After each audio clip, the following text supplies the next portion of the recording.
For centuries, the idea of the soul, it was just fundamental, wasn't it? This core concept of human identity, something, substantial, lasting. Absolutely. It was the anchor. But then, well, modern science and philosophy came along. And for the last 300 years or so, that concept, it's been treated almost like a relic, a scholastic ghost, I think one source called it. Yeah, dismissed. Largely pushed aside by the dominance of materialism, the idea that everything is ultimately physical. Mm-hmm. The soul got replaced by the quote-unquote mind. And that became the standard view, the scientific explanation. The mind is just, well, what the brain does, physical stuff. That's the consensus, pretty much. Yeah. For decades, philosophy of mind, psychology, they've operated almost entirely under this umbrella. Physicalistic monism, that's the technical term. It's at the default setting. Exactly. The assumption is we're material beings, end of story. Subjective experience, just brain activity. But, and this is where it gets really interesting for our deep dive today, that story has hit a pretty major roadblock, a big one. Because recently we've seen this really significant philosophical pushback, an attempt to, well, drag the substantial soul back into the conversation, back into legitimacy. We're calling it Neodualism. Right, and this isn't just some, historical curiosity. It feels like a vigorous, modern revival. It absolutely is, and it's driven by this widespread philosophical discontent, a feeling that materialism, for all its dominance, just hasn't delivered. Especially on consciousness. Precisely. It consistently fails to solve what David Chalmers famously called the hard problem of consciousness. That baffling gap. How does physical stuff, like neurons firing, give rise to subjective feeling, the redness of red, the feeling of pain? Materialism struggles there. Yeah. Badly. And that's the opening Neodualism tries to exploit. What's really striking, I think, is the ambition here. They aren't just tweaking the edges. No, not at all. They're aiming for a full rehabilitation. They want to recover not just consciousness, but the actual existence and, crucially, the persistence, maybe even the immortality of the human soul as a distinct substance. So, our mission today is going to be pretty critical. We're going to unpack why this modern attempt at strong dualism, in its current form anyway, seems to keep stalling out. Why it fails to offer a truly convincing alternative to the materialism it wants to replace. We're focusing on two major philosophical flaws that seem to trap neo-dualism in this kind of theoretical stalemate. Okay, what are they? Well, one's methodological. It's about how they try to prove the soul exists. And the other is ontological. It's about what kind of soul they actually end up arguing for. And these two flaws are linked, I take it. Deeply interconnected. The method leads directly to the problematic concept of the soul they end up with. Got it. So, if you're listening and you want a shortcut to understanding this crucial, ongoing debate in philosophy of mind, and maybe see how some subtle assumptions can trap us in these kinds of false choices, then this deep dive is definitely for you. We're going to see how neo-dualism gets tangled in its own logic. Okay, let's start at the beginning then. To really get why modern dualism struggles, you first have to understand what was lost, right? What did this old concept of the soul actually entail before it got dismantled? Right, because it was much, much richer than just thinking. Before the 17th century, heavily influenced by Aristotle, the soul was seen as the formative principle of a living being. Formative principle, what does that mean practically? It means it was the thing that organized the matter and gave it its specific nature and functions. It wasn't just tacked onto the body, it was the principle of life itself. So not just the ghost in the machine? Not at all. It encompassed, well, everything that made human, and alive. The Aristotelian soul covered the vital properties, like growth, nutrition, reproduction. The sensitive properties, sensation, perception, movement, and of course the rational properties, reason, intellect, thought. Wow. Okay, so it was holistic. The soul explained why we're alive, why we feel, and why we think. Exactly. It was the principle of animation, the source of all those activities. It made a human being a unified living whole. So, what happened? Where did the crisis begin? Our sources point pretty clearly to one figure starting the demolition job. René Descartes, the 17th century.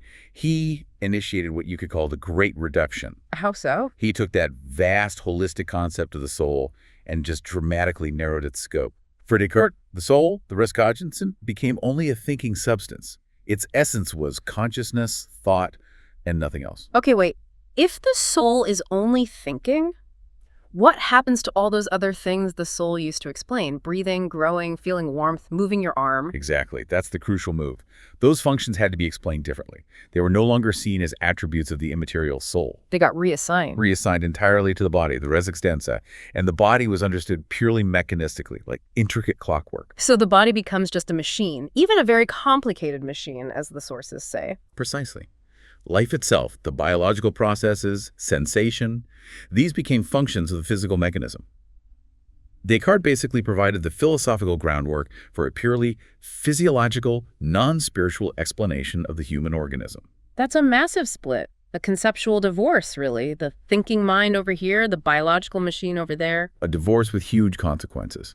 It paved the way for materialism and eventually neuroscience by making the body scientifically investigable, separate from any soul. Okay, so Descartes makes the first big cut. Thinking substance versus mechanical body. What's the next step in dismantling the old soul? Well, hot on his heels comes John Locke, especially with his work on personal identity. Locke complicates things even further. Oh. He dissociates the soul, or rather, personal identity, not just from the body's functions, but even from the very idea of an underlying substance. Whoa, so identity isn't tied to a soul substance anymore. Not for Locke. He identifies personal identity purely with consciousness specifically, memory, and the continuity of self-awareness. Okay, unpack that. That sounds critical. If identity is just consciousness. It means who you are over time, your persistence, even the possibility of surviving death. It no longer depends on having some continuous, unchanging soul thing or even the same physical body. It just depends on the continuity of your conscious experience, your memories. The thread of awareness. Exactly. So the substantial soul, this thing whose whole point was to guarantee permanence and unity, it loses its main job. Its metaphysical meaning, its theoretical power, just evaporates. Because Locke found another way, consciousness, to explain identity over time. Its original purpose was gone. Okay, so Descartes reduced it to thought. Locke detached identity from substance altogether. Who delivered the final blow? That would arguably be Immanuel Kant in the 18th century. If Descartes performed the surgery, Kant provided the, let's say, critical philosophical autopsy report that declared the traditional substantial soul unknowable. Unknowable? How? Kant argued that previous philosophers, the rationalists, made a fundamental error when they tried to prove the soul was a substance, simple, immortal, and personal. What was the error? They were misapplying what Kant called the categories of understanding. Think of categories like substance, causality, unity. These are like the built-in conceptual tools the mind uses to structure and make sense experience, the world of phenomena. The world we perceive and measure. Exactly. Kant said these tools, these categories, are only validly applied to things we can potentially experience through our senses. Trying to apply a category like substance to the soul, which by definition is supposed to be immaterial and beyond sensory experience, is an invalid move. It's like using a ruler to measure an idea, or a scale to weigh a feeling. Perfect analogy. You're using a tool outside its proper domain. Kant concluded the soul isn't something we can know, theoretically, to exist as a substance. So what is it then, for Kant? It's what he called a transcendental idea. It's an idea formed by reason itself, not derived from experience. It serves a necessary regulative function. Okay, regulative function. That sounds important but a bit abstract. What does it mean in practice? It means the idea of a unified self, or soul, acts like an organizational principle for our minds. It helps us bundle all our scattered thoughts, perceptions, and memories together and ascribe them to a single, continuous I. You need this idea to make sense of your own inner life. So it's like a necessary filing system for consciousness. A great way to put it. A necessary filing system, a useful fiction generated by reason to achieve unity. But crucially, the filing system itself doesn't prove the existence of an actual, separate, substantial entity corresponding to it. It's an organizational tool, not an ontological reality we can prove. A fiction of reason. Wow. That's pretty devastating for the old soul concept. It basically removes it from the realm of what we can scientifically or philosophically know. It was a massive blow. And it set the stage for the next big shift. Which was? The birth of scientific psychology in the 19th century. Philosophers and budding psychologists, reacting directly to Kant's challenge, realized they couldn't study a fiction of reason. They needed a new object and a new method if psychology was to become a science. They had to find something observable, something measurable. Precisely. People like Fries, Herbert, Benecke, they pushed for psychology as a natural science. Fries emphasized systematic introspection, observing conscious processes carefully. Okay, looking inward. Herbert insisted on using mathematical methods. He wanted to quantify mental states, calculate their interactions, make it rigorous. Trying to make the internal measurable. And Benecke championed experimentation, the need for controlled studies. The common thread was the shift in the object of study. Away from the unknowable soul. And definitively towards consciousness and mental phenomena. Thoughts, feelings, perceptions. These, unlike an immaterial substance, could at least be reported, potentially measured indirectly, and crucially correlated with observable neurophysiological events in the brain and nervous system. So connecting mind stuff to brain stuff, that's the key for a scientific approach. That was the breakthrough. It allowed psychology to align itself with the methods and successes of the other natural sciences. And that alignment really was the final nail in the coffin for the old metaphysical soul within academia. So by the end of the 19th century, it was basically over. Wilhelm Wundt, often called the father of experimental psychology, stated around 1896 that the metaphysical definition of psychology as the science of the soul was done, expired. The old soul became, what were the terms? A fabulous creature, a scholastic ghost. Yeah, or a poetical figment, relegated to history, literature, maybe religion, but not science or rigorous philosophy. Okay, let's recap that historical demolition job. You mentioned a triple transformation. Right. First, a paradigm shift. From substance, the soul as the thing, to subjectivity, consciousness, the mind, experience. Second, naturalization. Reducing functions previously assigned to the soul life, sensation, even basic thought processes to material causal processes in the nervous system. The brain takes over. Third, aestheticization. The soul loses its explanatory power and gets relegated to the realm of art, poetry, metaphor. It's no longer a serious scientific or philosophical concept. And that brings us more or less to the situation today. Fast forward to the 21st century, and yes, we are absolutely living in the shadow of that triple transformation.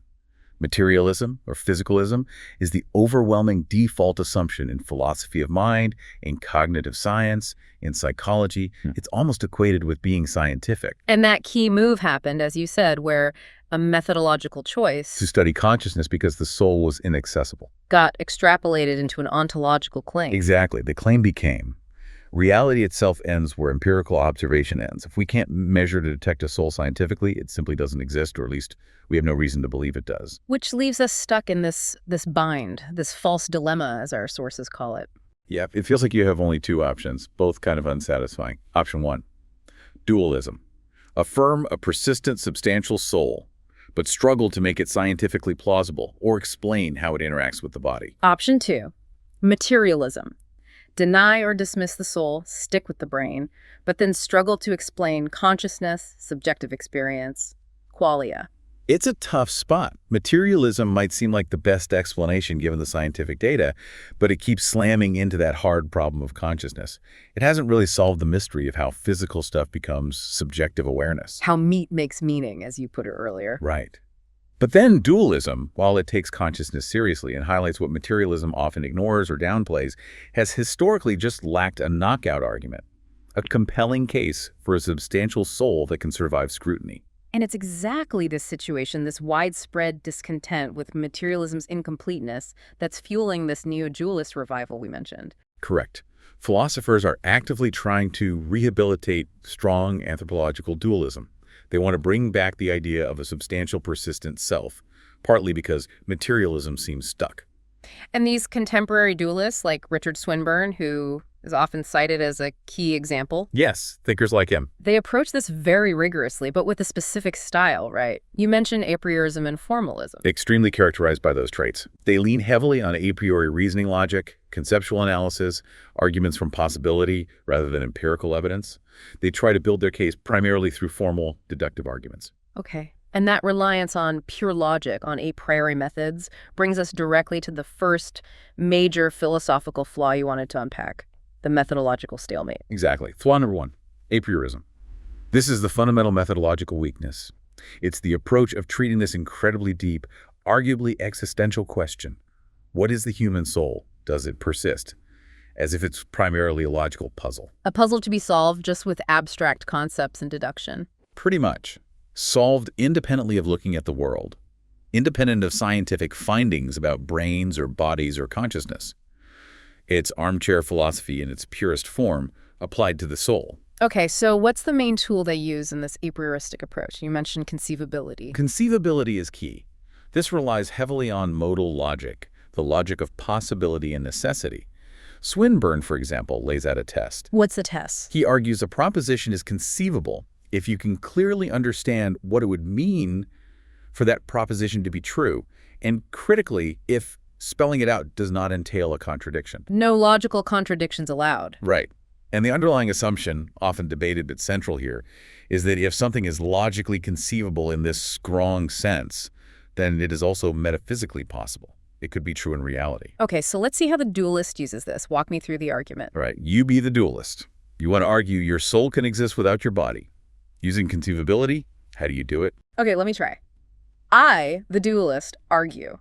I can clearly conceive of myself, my consciousness, my thoughts, my memories continuing even if my physical body, including my brain, were suddenly and completely destroyed, like poof, gone. Okay.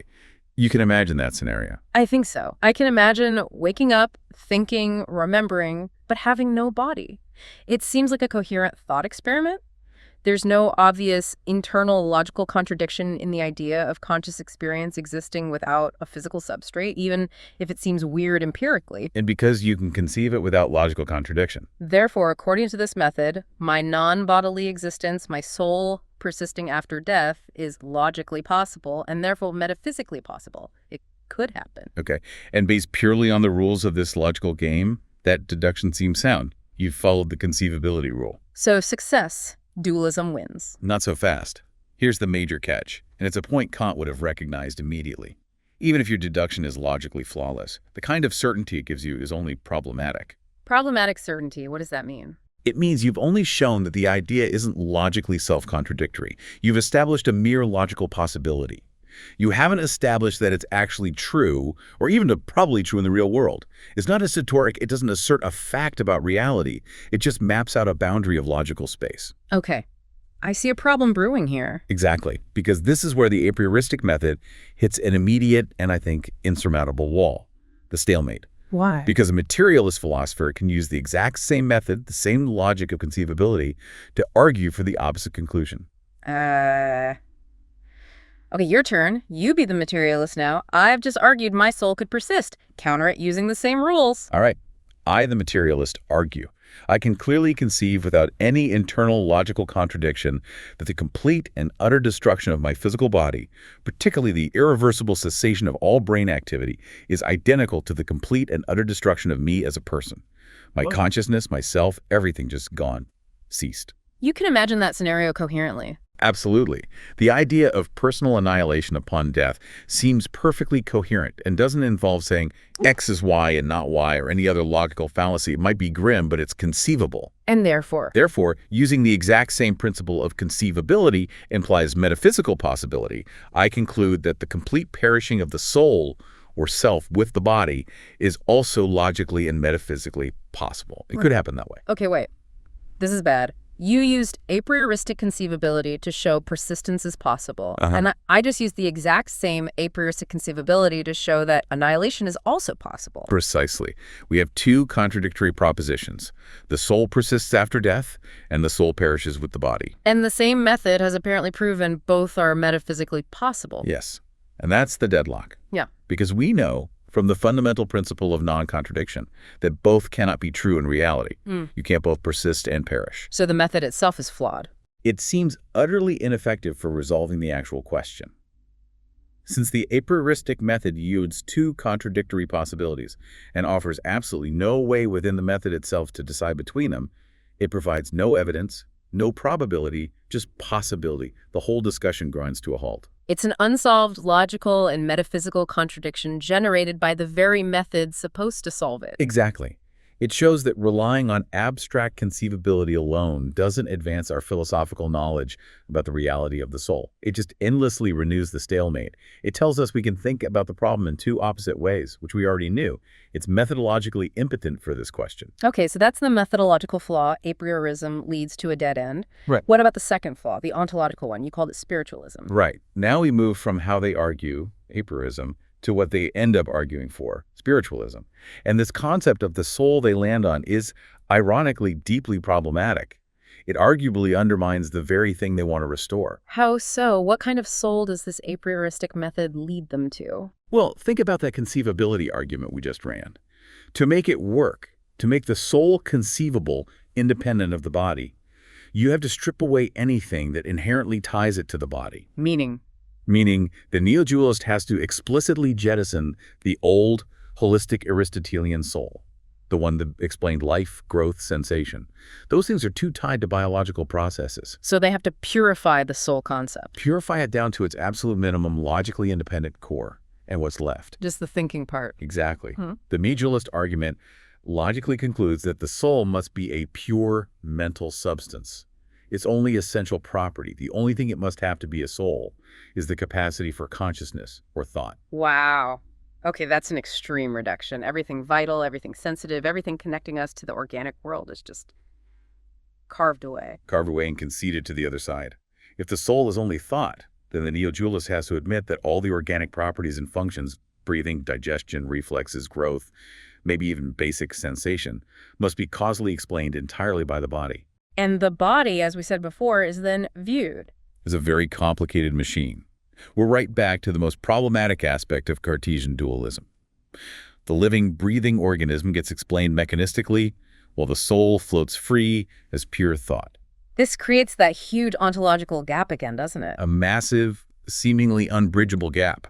Spiritualism takes the observable difference between mental events, like deciding to raise your arm, and physical events, neurons firing, muscles contracting, and inflates it into a radical opposition between two fundamentally different kinds of substances. A physical substance, body, and this pure mental substance, soul. And here's the killer ontological consequence. This pure mental substance is conceived as having no spatiotemporal properties or relations. No spatial properties. It doesn't exist in space. It doesn't take up space. It doesn't have a location. According to this strict spiritualist interpretation, no. To be purely mental, purely non-physical, it must be radically unlike matter. Matter exists in space and time.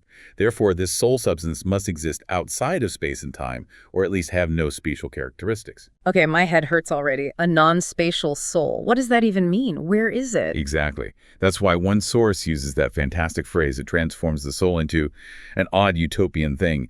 Ein seltsames utopisches Ding. Utopian in the literal sense of no place utopia. It's an untraceable, extraneous ghost, but a ghost with no location. A ghost that isn't even in the haunted house, metaphorically speaking. It's ontologically alien, completely antithetical to the body, which exists fundamentally within space and time. It sounds like trying to, nail jelly to a wall. If it has no spatial properties, how can it be defined or related to anything physical at all? That is precisely the core difficulty, and it leads us directly, inevitably, back to the most notorious, persistent problem for this kind of strong dualism, the causal interaction problem. Ah, yes, the classic. If you have two substances this radically different, one spatial, material, existing in time, the other non-spatial, immaterial, maybe timeless, how on earth do they interact? How does my non-spatial thought, my decision, I want to drink coffee, cause my very spatial arm and hand to reach out, grasp the spatial mug, and lift it?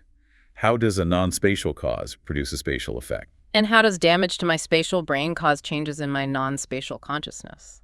The interaction seems to go both ways, but the mechanism is completely mysterious if the two substances have nothing in common, not even existing in the same spatial framework. This isn't just a minor puzzle, is it? This problem has historically crippled strong dualism.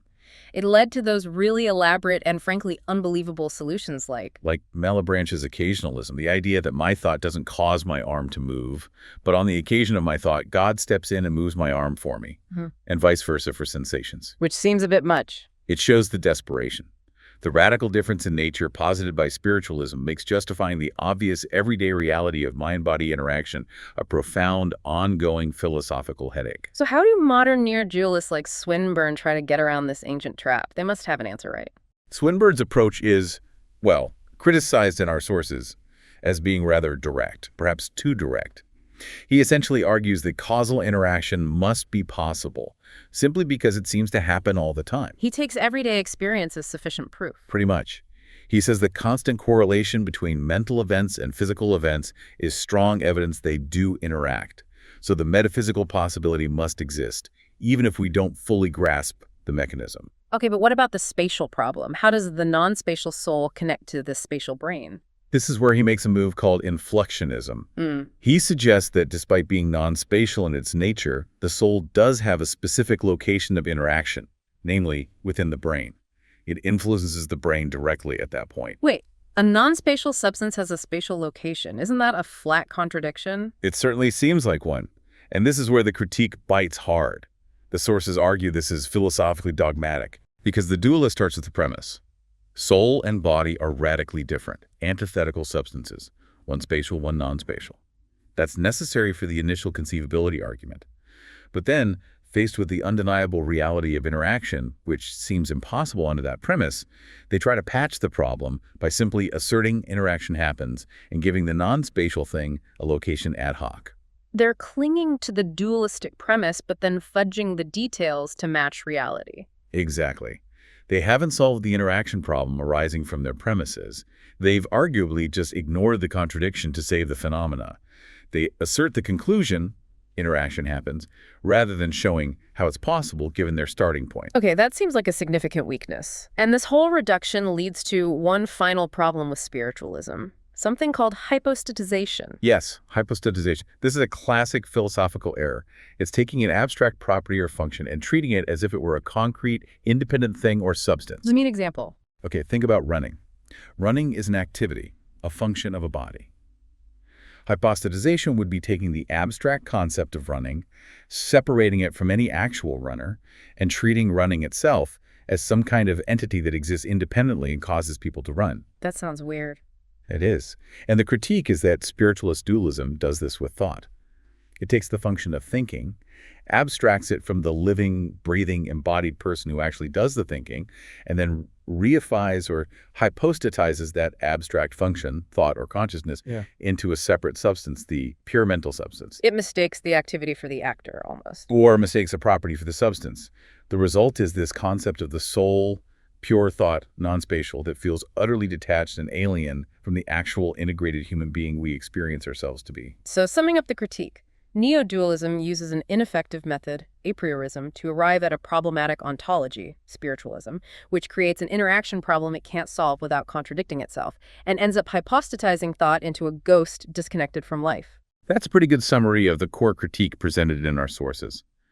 The attempt fails not because materialism is necessarily right, but because this specific form of dualism seems philosophically incoherent and existentially unconvincing. Okay, so we've reached this philosophical crossroads. The deep dive shows that this contemporary push for substance dualism, relying on Apriorism and ending in spiritualism, seems like a dead end. It doesn't work scientifically, it doesn't work philosophically. It leads back to the same old stalemates. So if we're rejecting the idea that consciousness is just the machine firing, but we're also rejecting this non-spatial ghost in the machine, where do we go? What's the path forward?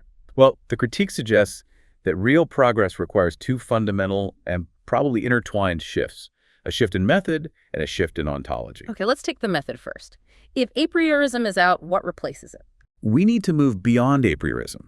We have to stop treating the question of the soul as a purely logical puzzle detached from reality. We need to fully accept that questions about the self, consciousness, persistence, these are deeply connected to empirical questions. Questions about embodiment, about biology, about development, about death. So we don't abandon the big metaphysical questions. No, not at all. But we need to ask them differently. We need a method that's grounded in the world we actually experience. Which means adopting what the sources call an a posterioristic method, a method grounded in experience and observation, both internal and external, but one that is still capable of yielding speculative metaphysical insights. Grounded speculation. How does that work? What kind of results are we looking for? Instead of asking, is X logically possible, which we saw leads to contradiction, the question becomes, given everything we know and experience about brains, bodies, consciousness, identity, the unity of experience, intentionality, what is the most plausible or philosophically probable metaphysical account of the human self? Moving from mere possibility to probability, based on evidence. Exactly. Evidence broadly construed scientific findings, phenomenological reports, logical coherence, explanatory power. The goal is to find a view that makes the best sense of all the data. including the stubborn reality of subjective experience, without resorting to easily disproven scientific claims or logically contradictory metaphysics. It requires reconciling metaphysical interests with scientific rigor. That sounds like a tall order, a philosophical reconciliation. It is. But it might be the only way out of the current impasse. Okay, that's the methodological shift. What about the ontological one? If spiritualism, the non-spatial ghost, is out, then we must move beyond spiritualism. This is crucial. Any new viable approach absolutely has to avoid falling back into that trap of conceiving the soul and body as two radically opposed antithetical substances. Meaning we have to ditch the idea that for the soul to be real or substantial, it must be completely non-physical and non-spatial. Precisely. That might be the core assumption we need to question. The central challenge, according to this critique, is to develop a realist concept of the soul, one that takes its reality seriously, but fundamentally overcomes this spiritualist notion of it having no relation to space and time. Whoa. Okay, that is radical. Are you suggesting the soul might actually have spatio-temporal properties? That it might exist in space and time somehow, even if it's not purely physical matter? That's the possibility that needs to be explored, according to this line of thought.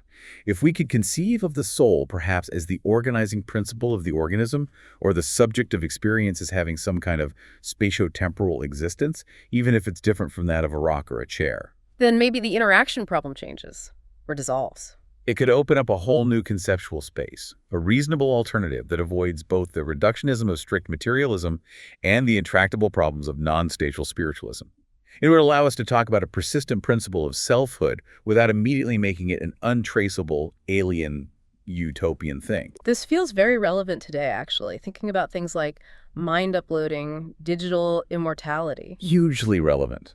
Most of those discussions, even when they talk about preserving the self or soul as information, still tend to operate within the old dichotomy. How so? Well, usually the idea is either substance monism plus property dualism. The information pattern, the mind, is seen as a distinct property running on the physical hardware, the substance. Or if they try to argue the information pattern itself persists independently of any specific hardware. And then you're back to the same problem. Where does this disembodied information pattern exist? Does it have a location? Is it spatial, temporal? Exactly. If the pattern only exists when instantiated in hardware, it seems like a form of materialism. If you claim the pattern itself is the persistent, non-local entity, you've basically just recreated the non-spatial Cartesian soul but called it information. The digital ghost. Right. And you immediately face the interaction problem again. How does this non-spatial information pattern interact with and control physical systems? We haven't escaped the fundamental issue of the self's relationship to space and time. So solving that, figuring out if and how the self relates to space and time is critical, whether we're talking philosophy of mind or philosophy of technology. It seems unavoidable if we want to move beyond the current stalemate. Okay, let's try to bring this deep dive together then. The core takeaway seems to be that the modern neo-dualist attempt to bring back the substantial soul, often using rigorous logic like Swinburne's. It ultimately fails. But not necessarily because materialism has won the day. Right. It fails because of its own internal philosophical weaknesses. Its reliance on abstract logical possibility, Apriorism, just leads straight back into a contradiction. It can't prove its case is stronger than the materialist possibility using the same logic. And the kind of soul it ends up proposing, this pure, non-spatial mental substance, spiritualism, is just fraught with problems. It's inscrutable. It creates that massive interaction problem it can't convincingly solve, and it feels existentially thin because it disconnects the soul from our living, breathing reality, leaving the body as just a machine. So we find ourselves stuck. Pure materialism doesn't seem to fully capture the reality of our subjective experience, our consciousness. It struggles with the hard problem. But this strong substance dualism, trying to posit a separate, non-spatial soul, creates this seemingly impossible metaphysical situation with interaction and location. It solves one problem, perhaps, but creates others that might be even worse. Which leaves us, and you, the listener, with a really challenging question to ponder. If the goal is a truly compelling metaphysical picture of the human being, one that does justice to the self, the mind, and the body. And if both standard materialism and this kind of non-spatial dualism seem inadequate. What could a third way look like? What might be the next reasonable alternative? And crucially, how would that new alternative grapple with perhaps the most fundamental question underlying this whole debate? The relationship between the self, whatever it is, and the basic coordinates of reality, space, and time. Getting that relationship right seems key. That really does feel like the central challenge for philosophy as it continues to explore these questions in the 21st century. Finding a way beyond the ghost in the machine.